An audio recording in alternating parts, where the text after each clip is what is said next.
प्रदेश के मुख्यमंत्री योगी आदित्यनाथ लगातार अपनी बुलडोजर नीति और एनकाउंटर नीति की वजह से चर्चा में रहते हैं। वो अलग बात है कि तमाम राजनीतिक दलों के नेता इस नीति पर सवाल उठाते हैं और हमेशा कटघरे में योगी आदित्यनाथ और उनकी सरकार को खड़ा कर देते हैं। हालांकि प्रदेश की जनता यूपी की कानून व्यवस्था को सख्त करने में इस बुलडोजर और इस एनकाउंटर नीति का बहुत बड़ा योगदान मानती है और शायद इसीलिए योगी के समर्थन में प्रदेश की जनता हमेशा नजर आती है।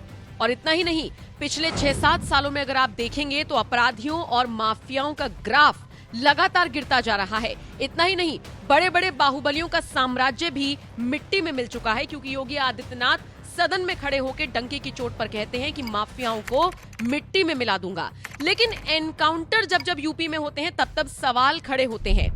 हाल ही में मंगेश यादव का एनकाउंटर हुआ था और उसके बाद इसको पूरी तरीके से भुनाया अखिलेश यादव ने। चूंकि सरनेम यादव था, ऐसे में अखिलेश यादव ने सीधे तौर पर योगी आदित्यनाथ पर आरोप लगाया कि वो जाति, धर्म और सरनेम देखकर एनकाउंटर कर रही हैं।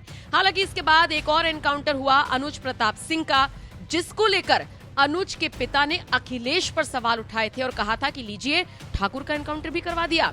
आज हम आपको अपनी इस रिपोर्ट में बताएंगे कि जो लोग कहते हैं कि मुसलमानों के नाम देखकर योगी सरकार एनकाउंटर कर रही है, या फिर जो लोग कहते हैं कि यादव सरनेम देखकर यूपी पुलिस एनकाउंटर करती है, उनके लिए ये आंकड़े हैं जो बताते हैं कि नाम, जाति, धर्म देखकर नहीं, बल्कि अपराधी का अपराध देखकर उसके खिलाफ एक्शन लिया जाता है।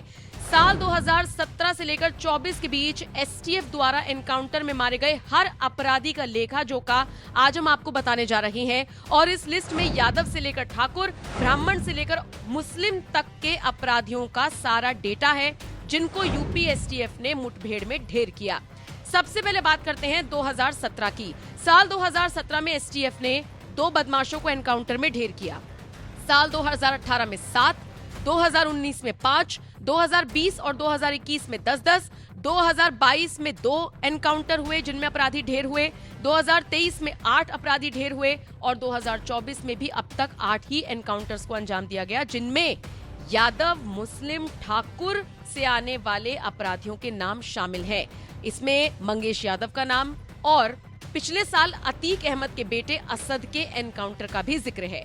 फिर ठाकुरों पर आ जाइए। एसटीएफ ने अब तक ठाकुर बिरादरी से आने वाले 7 अपराधियों को ढेर किया है, जिनमें मनीष सिंह, नीलेश कुमार सिंह, अनुज प्रताप सिंह, बग्गा सिंह, सुमित कुमार सिंह, कपिल सिंह और विजय सिंह के नाम शामिल हैं। इन 7 के 7 को एसटीएफ ने मौत के घाट उतारा। अब ब्राह्मण जाति पर आ जाइए।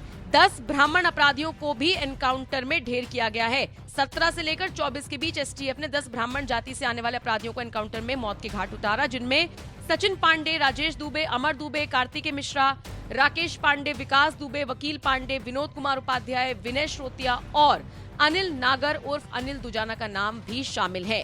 बहरहाल अगर बात मुस्लिमों की करें तो एसटीएफ ने योगी सरकार में अब तक 15 मुस्लिम अपराधियों का एनकाउंटर किया है, जिनमें वसीम, फुरका, तौकीर, मेहरबान, बबलू, फिरोज समेत ऐसे ही और लोग शामिल हैं जो अन्य बिरादियों से संबंध रखते थे, जिनको एसटीएफ ने मार गिराया। तो जो लोग ये कहकर सवाल उठा रहे हैं कि सिर्फ यादव का सरनेम देखकर एनकाउंटर हो रहा है, जो लोग ये कहकर सवाल उठा रहे हैं कि मुस्लिमों की जाति देखकर एनकाउंटर हो रहा है, ये पूरी तरीके से गलत है, क्योंकि एसटीएफ ने योगी राज में ठाकुरों को भी ठोका है, ब्राह्मणों को भी ठोका है, बशर्ते वो अपराधी हो।